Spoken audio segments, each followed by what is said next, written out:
tous. Donc, vous êtes dans le podcast Let's Talk et aujourd'hui, on vous parle de Lean et d'agilité. Donc, avec nous, Mehdi. Mehdi, expert en excellence opérationnelle et auteur du livre Lean des origines au Lean 4.0, que vous pouvez d'ailleurs trouver sur Amazon. Alors, salut Mehdi. Je suis Salut très Dalila, contente que tu sois là. Voilà. Comment plaisir vas-tu? partagé. Très bien et toi? Super. Ben, écoute, pareillement, je suis très contente d'être là et très contente que tu sois là. Alors, Mehdi, si tu pouvais parler de toi brièvement, qui es-tu? Alors dès la trentaine, je suis marié, papa d'un petit garçon. Très content d'être là parmi vous, ingénieur en génie industriel et on va pouvoir aborder des sujets qui sont importants pour moi et merci pour cette invitation Dalila. Écoute, c'est vraiment un grand plaisir pour moi de t'avoir ici aujourd'hui. Alors, Mehdi, dans le privé, ça donne quoi? Alors, disons le dimanche matin. C'est comment chez toi un dimanche matin? Tu es en pyjama, c'est un peu la loose et la grasse matinée et qu'on termine avec un bon brunch? Ou alors tu es levé dès 6 heures du matin, prêt à aller faire ton footing? Hmm. Alors je suis levé à 6 heures du matin tous les jours, hein, donc dimanche, c'est la grasse mat et le brunch, bien entendu. Bon, bah écoute, ça, je pense qu'on a un premier point commun. Super. Ah bon.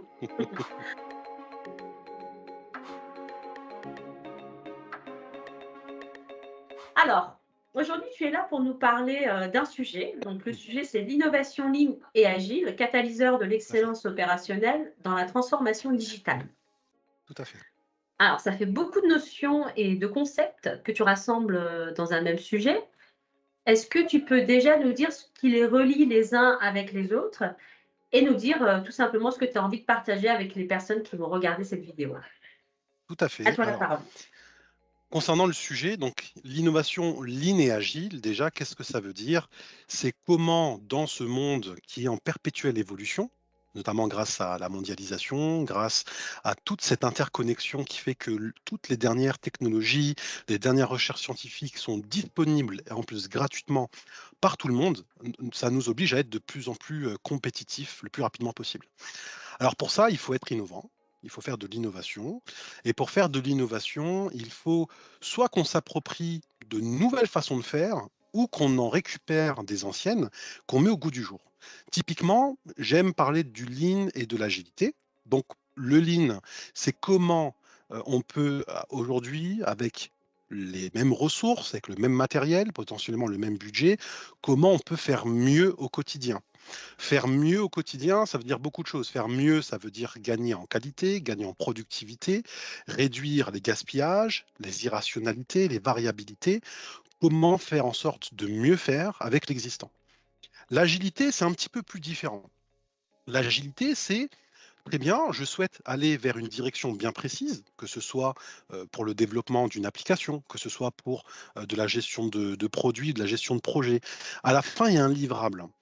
Et ce qui est important avec l'agilité, c'est qu'on n'est plus dans le mode de gestion de projet classique où euh, tu me donnes tes besoins à 2, 3 ans via un cahier des charges, et moi, en tant que développeur ou en tant que constructeur, je vais m'occuper de ton besoin et pendant 2, 3 ans, je vais le développer et je vais le fabriquer et on se retrouve dans 3 ans pour faire un état des lieux.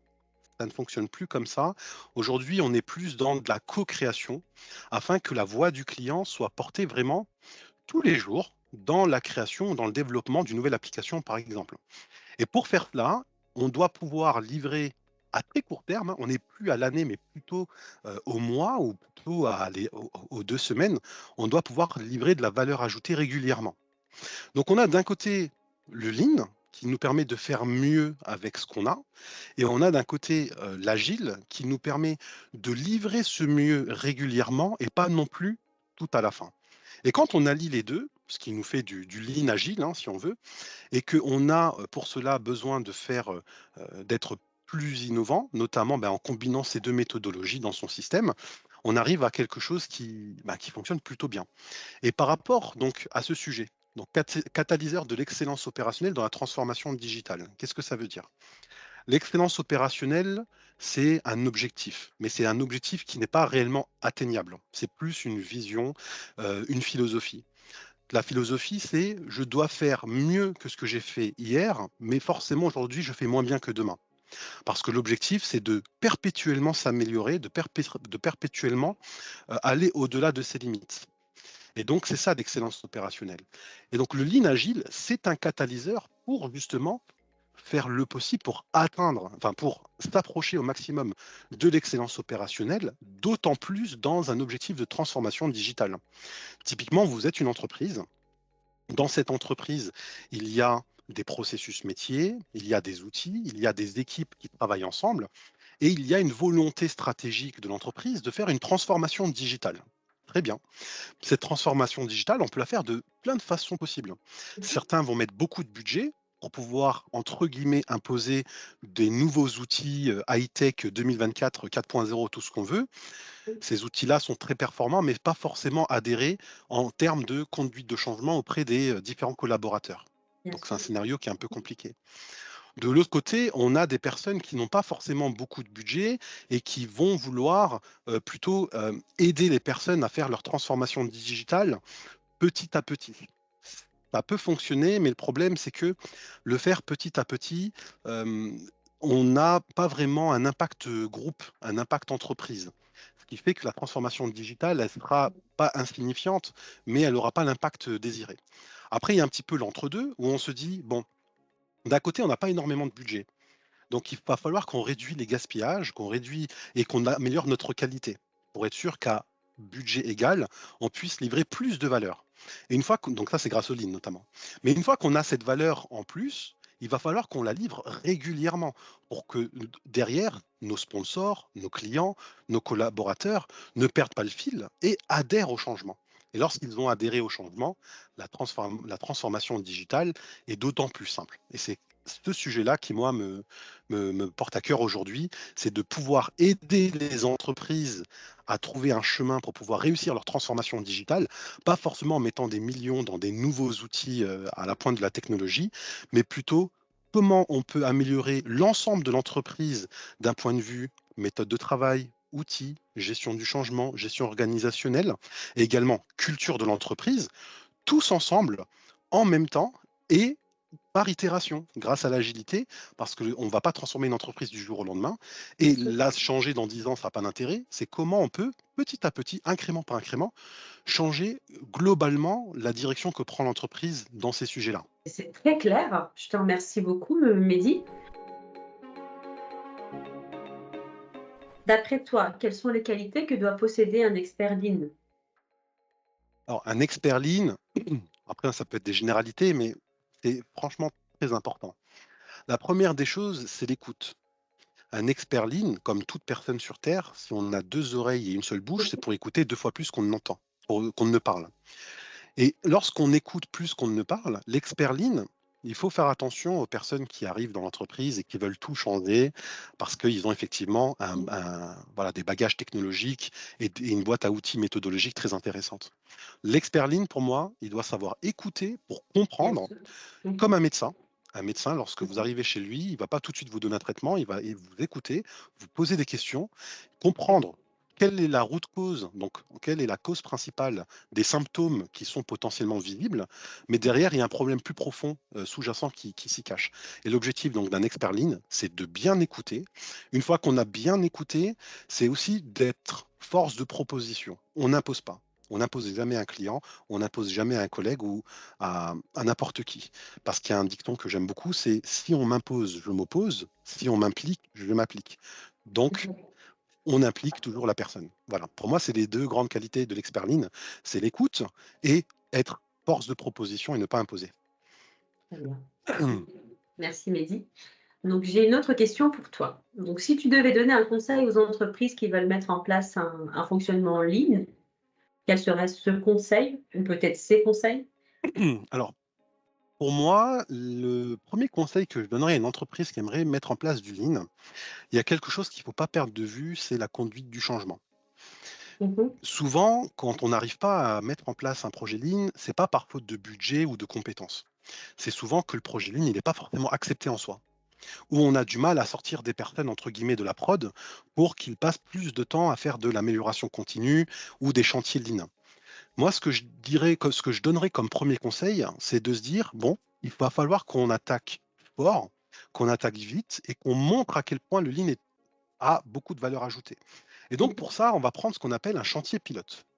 Un chantier pilote, c'est une unité de production, ou c'est un projet digital, ou Mmh. c'est ou ou un chantier d'innovation, peu importe.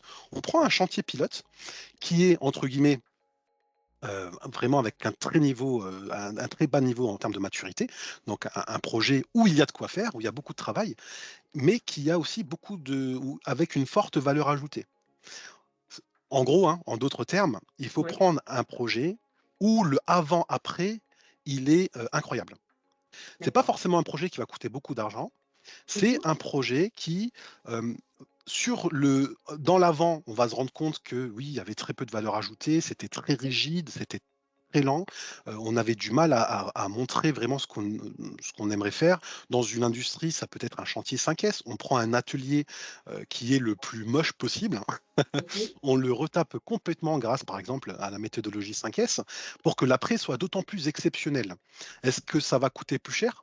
Pas Mmh. forcément. Et une fois qu'on a identifié ce chantier pilote et qu'on a un avant-après, qui est, somme toute intéressant, et ben, derrière, il va falloir communiquer ce avant-après. Et une fois qu'on a bien communiqué sur ce avant-après et qu'on puisse montrer en fait à l'ensemble des sponsors, des dirigeants et Mmh. des ambassadeurs, s'il y en a, de se dire: «Voilà, le lean, c'est ça, on a un avant, on a un après, c'est super intéressant, qui est d'accord pour nous rejoindre dans cette aventure?» C'est toujours mieux. C'est toujours mieux que tenter de faire une intégration lean sur l'ensemble de l'entreprise en même temps. Ça va pas être possible. C'est quelque chose qui D'accord, va à la fois coûter trop cher, qui va s'essouffler, qui va s'arrêter avec le temps et c'est toujours mieux d'avoir un impact à un seul endroit plutôt qu'un petit impact un petit peu partout. d'accord. Donc un impact qui soit visible, mesurable, palpable et voilà, qui permet Exactement, voilà, ouais et qui exactement. impacte aussi directement les utilisateurs dans le sens où ceux qui en bénéficient, sont en On entreprise, on qui doit voir puissent l'intérêt, tout à fait. Il faut qu'on bien. voit l'intérêt, c'est ça qui est important. D'accord. Merci Mehdi. Avec plaisir. Alors j'ai une autre question pour toi. Que recommanderais-tu à une personne qui souhaite initier une démarche d'amélioration continue dans son entreprise?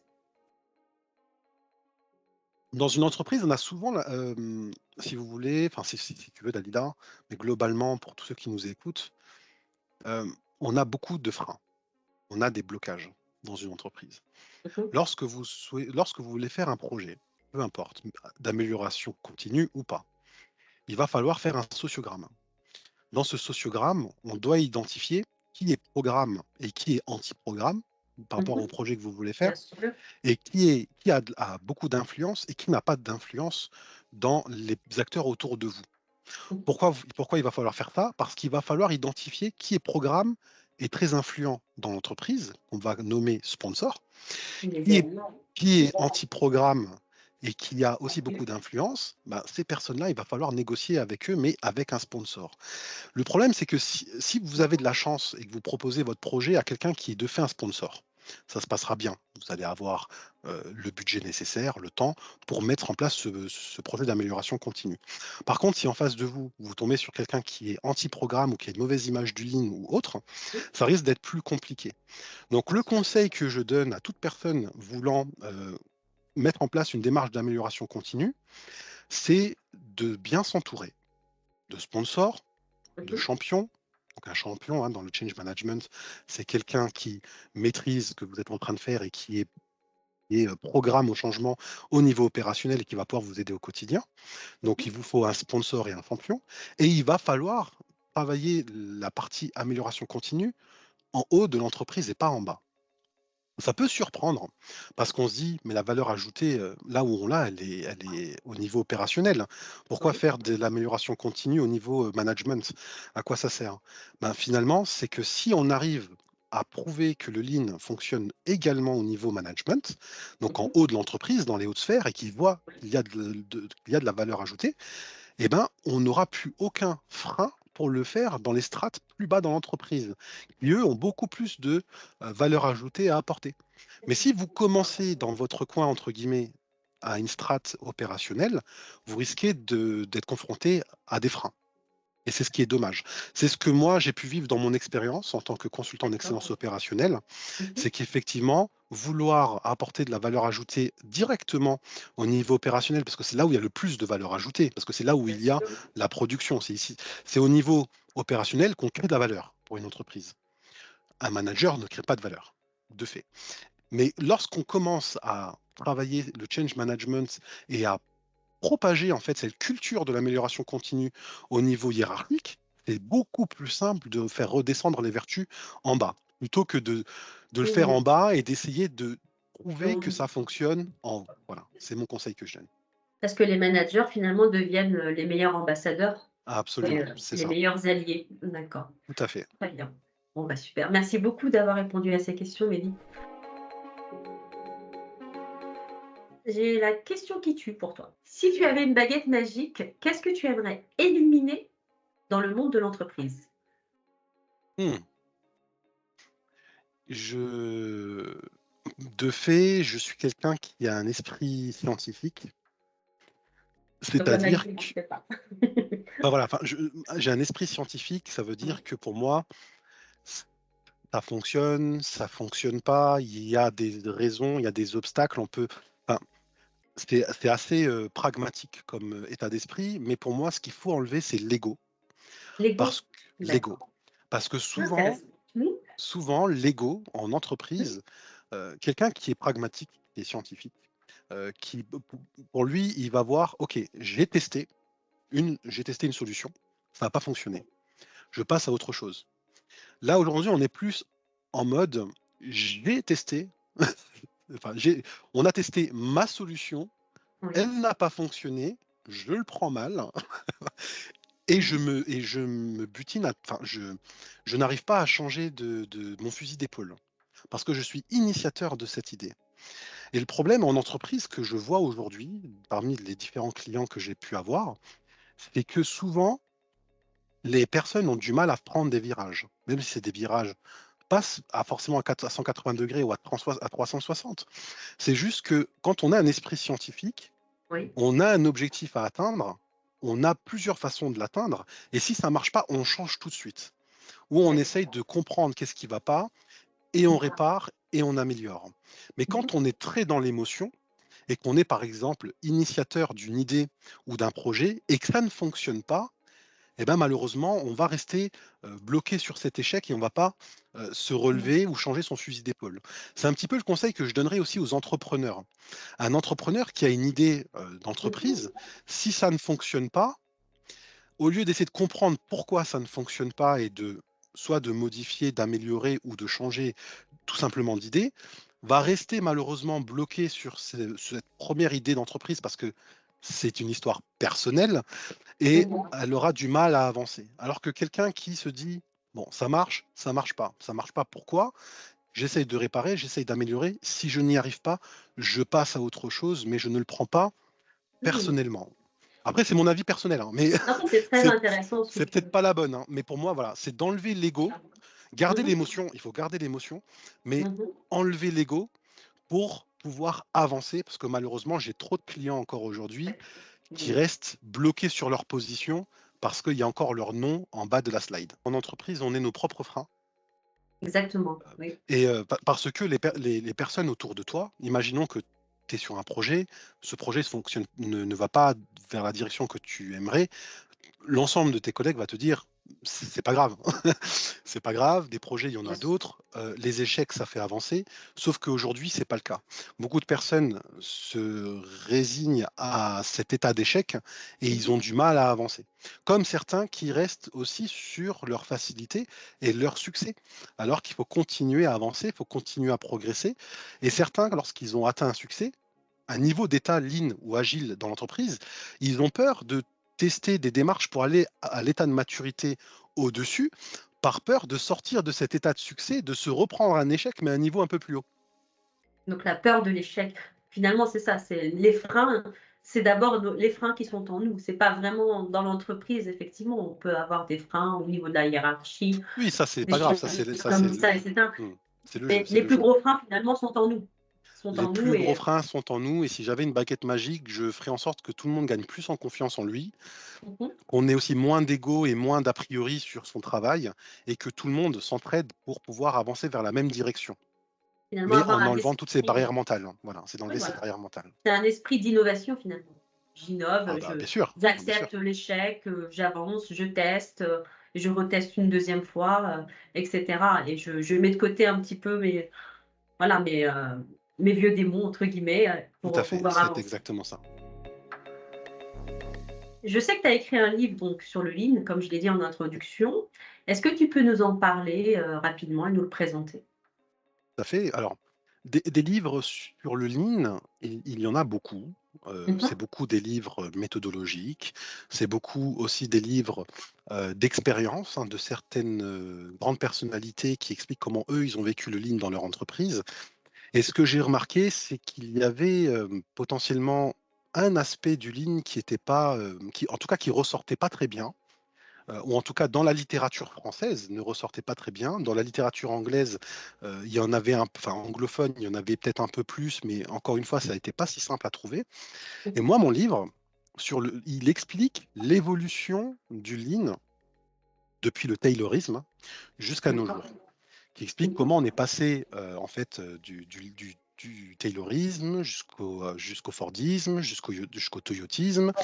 potentiellement jusqu'à un Lean 4.0 qui aujourd'hui serait, certains parlent de Teslisme pour Tesla. C'est encore, enfin D'accord. voilà, il y a des termes comme ça qui sont en train de ressortir. Pourquoi c'est important et pourquoi j'ai voulu faire ce livre? Malheureusement, enfin comme tu le sais, je donne des cours aussi à l'université. Oui. Donc je suis intervenant professionnel à l'université et des fois je suis assez étonné que les étudiants ont reçu des cours sur le Lean qui datent des années 90. Et j'ai été étonné moi-même en tant qu'étudiant Mmh. il y a quelques années, de recevoir des cours sur le Lean arrêtés, en 1990. Et donc je me suis rendu compte qu'aujourd'hui, les utilisateurs du Lean ont une vision très fermée de ce qu'est le Lean. Le Lean, c'est ça, c'est telle philosophie, il y a telle méthodologie, il y a telle boîte à outils. Et pour cette boîte à outils-là, en face de chaque problème, j'ai un outil qui correspond à peu près. Et c'est pas une très bonne image du Lean, parce que le Lean, ce n'est pas du tout ça. Le Lean, il a évolué. Le terme Lean, il est arrivé que très tard, alors qu'on en faisait déjà. Et aujourd'hui, certains font du Lean sans s'en rendre compte. C'est D'accord. pour expliquer que le Lean évolue avec son temps. Mmh Le mh. Lean qui avait commencé avec Taylor et Ford n'est pas le même Lean qu'avec Taiichi Ohno au Japon avec Toyota, qui n'est pas le même Lean aujourd'hui avec Jeff Bezos et Amazon ou avec Elon Musk et Tesla, et ce qui ne sera pas le même Lean dans 50 ans. Et donc, dans ce livre-là, je trace l'évolution du Lean D'accord. dans son histoire, mais pas que d'un point de vue méthodologique, surtout d'un point de vue influence géopolitique et sociale. Mmh. C'est-à-dire que le Lean, en fonction de l'époque, en fonction des crises économiques, en fonction des guerres qu'il y a eu, en fonction aussi des crises sociales, toutes ces choses-là ont influencé notre façon de gérer une entreprise, notre façon de produire. Bien Il y a sûr. une époque où il fallait répondre à la masse, en post-guerre. Il y avait une époque où il fallait réussir à remonter le pays malgré la crise. Il y avait une époque où il y avait une révolution sociale dans les entreprises, et il y avait une époque où même au niveau sanitaire, c'était très compliqué.